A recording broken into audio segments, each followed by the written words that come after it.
Okay, all you turkey birds, today's assignment is to install all these parts onto this 84-year-old fender.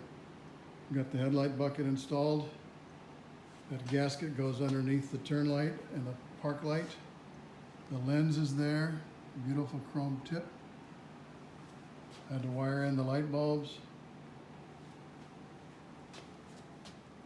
Headlight rings.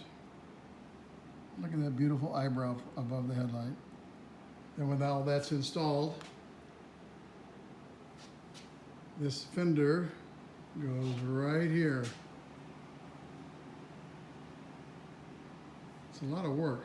I was surprised at how much detail there is, but I love it.